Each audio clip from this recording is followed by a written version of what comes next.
سبب‌های خشوع و فروتنی یا سبب‌ها و وسیله‌های خشوع و فروتنی در نماز.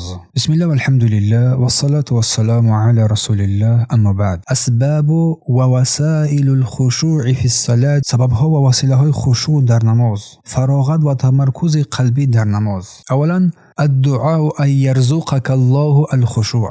دعا کردن، دست دعا به سوی پروردگار عظیم الشأن برداشتن تا خشوع با تو عطا فرماید. شیخ الاسلام می‌فرمایند که خشوع نعمت است از جانب پروردگار عظیم الشأن.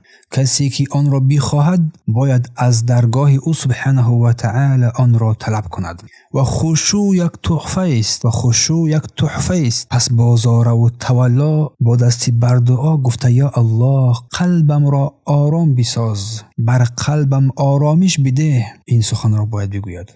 دوم تعظیم قدر الصلاة فی القلب. عظیم دانستن و عظیم شماریدن نماز در دل، در قلب. حسن بصری رحمه الله تعالی فرمودند اذا علم القلب من امامه. هرگاه دل بزرگی آن که در برابرش ایستاده است بداند سکنت الجوارح. این هنگام است که اعضای بدن از ترس آرامش پیدا میکند، آرامش میگیرد. هر قدر الله را بزرگ بدانیم همان قدر نماز هم برای ما آرامش بخشتر میگردد. سوم استحضار عظمت الله. حیث کردن و حیث نمودن بزرگی او سبحانه و تعالی. ابن قیم رحمه الله تعالی می‌فرماید که خشوع ریشه اش احساس بزرگی الله در قلب است، با کمال محبت و تضرع و فروتنی با او. هر کی بزرگی الله را شناخت طبیعتاً با تواضع می‌افتد. چهارم احسان الوضوء. نیکو انجام دادن وضو، طهارت گرفتن. رسول الله صلی الله علیه و سلم فرمودند که من توضأ فاحسن الوضوء. هر کی طهارت را خوب نمود، هر کی هنگام طهارت خوب انجام دهد خرجت خطایاه من جسده. گناهانش از اعضای بدنش میریزد. پس طهارت نه تنها پاکی جسم است بلکه آمادگی روحی بنده واسه پروردگارش. المحافظه علی الصلاة النوافل. دیگری از سبب‌های خشوع و فروتن در نماز این محافظت نمودن بر نمازهای نافله. نمازهای نفل قلب را برای فرض تیار میکند به آن گونه‌ای که طلا هنگام دوختن در آتش پاکیزه میگردد. پس نمازهای نفل انسان را آرام میکناند، پریشانی را از نمازهای فرضی دور میسازد و همچنین التکبیر للصلاة و استعداد لها. پیش از وقت از برای نماز آماده شدن، استعداد پیشکی برای نماز. ابن جوزی میگوید که کسی که پیش از نماز آرام شود نمازش چون گل و گلزار میگردد. پس این نبودن احساسات قلبی در داخل نماز یکی از سببهای آن این تیار نبودن بر نماز است. و دیگری از سببهای خشوع را از دست دادن در نماز تهیئت النفس قبل الصلاة.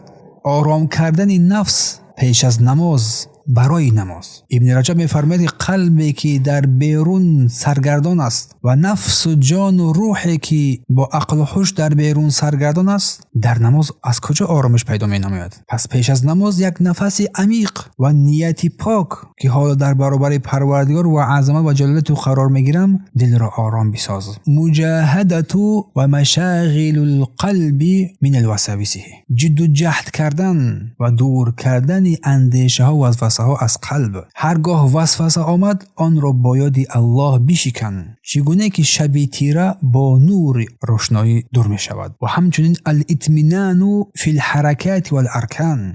آرامی و سکون در حرکات و ارکان. اگر دل کس آرام بگردد بدن نیز آرامش پیدا می نماید. پس شتاب در حرکات های نماز نشانه ناآرامی باطنی بنده می گردد. نشانه ناآرامی باطنی بنده این شتاب در حرکات و پریشانی در ذهن و قلب رو می آورد. التفکر فی المعانی الآیات. تفکر و تدبر و اندیشیدن در معناهای آیات ها. حسن بصری می‌فرماید که قرآن برای عمل نازل شده است. پس خواندن قرآن بدون تفکر و تأمل مثل نامه است به خواننده. پس فکر کردن در معانی قلب را زنده می‌گرداند و روح را آرام می‌سازد. حسن تلاوت و ترتیل، حسن زیبایی تلاوت و ترتیل آن. ابن مسعود فرمودند که قرآن را مثل ریزه کردن خرما نخوانید، بلکه با فهم و درک مضمون آن بخوانید. با احساسات سخن الله را در دل خود زنده بدارید. التأنی فی اداء الصلاة، آهسته، با آرامش، با ملاحظه برای ادا کردن نماز. چون در حدیث آمده است بدترین دزد آن است که از نمازش دزدی کنند. یعنی نماز خود را زود ادا می‌نماید، رکنها و رکوع و سجده ها را زود می‌نماید. پس نماز باید با آرامش تام خوانده شود. ان تصلی کأنها آخر الصلاة، نماز بگذاری همچنین که این آخران نماز توست. نماز بخوان گویا که این نماز تو نماز ودا است. پس این اندیشه همه نیت‌های خود را صاف می‌کند.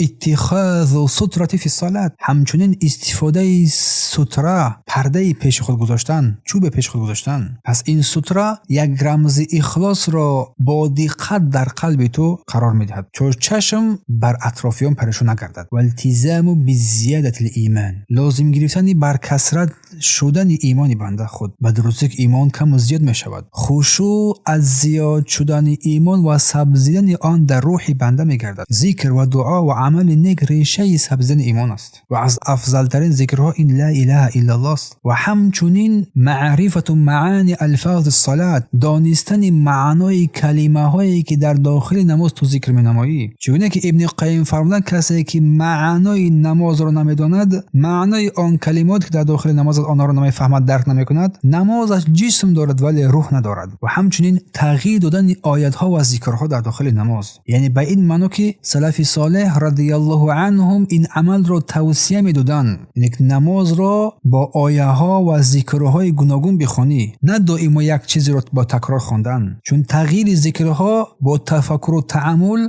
قلب را فعال نگاه می‌دارد، ایمان را تقویت می‌بخشد. پس دانستن اهمیت نماز و حکم نماز، چون بیخبر کسی است که حکم نماز را نمی‌داند. فهمیدن که نماز ستون دین است، دل را زنده نگاه می‌دارد، اما ترک نماز این از بین رفتن دین است. و عمر فرمودند که لا حظ فی الاسلام من ترک الصلاة، هیچ نصیب در دین اسلام ندارد کسی که نماز را ترک نماید. نماز را چنان بگذار که همچنان که تو رسول الله صلی الله علیه و سلم را دیده که چون نماز میگذارد. چون که رسول الله توصیه کردن صلوا کما رأیتمونی اصلی، نماز بگذارید همچنانی که من رو دید من نماز میگذارم. پس سنت ها تو را به سوی خشوع راهنمایی میکند. پس نگاه داشتن نظر به جای سجدگاه، بگذار چشم به جای سجدگاه بینگرد، با آرامش قلب کمک میرساند. کوشش در دعا کردن، چون دعا این سلاح مؤمن است و کلید رحمت است. تلاش نما در دعا، در داخل نماز دعا را بر کثرت نمایی، خاصتا در سجده و پروردگار گفتگو نما. برطرف کردن مشغولیت ها، قضاء المشاغل قبل الصلاة، برطرف و دور کردن مشغولیت های دنیایی پیش از نماز.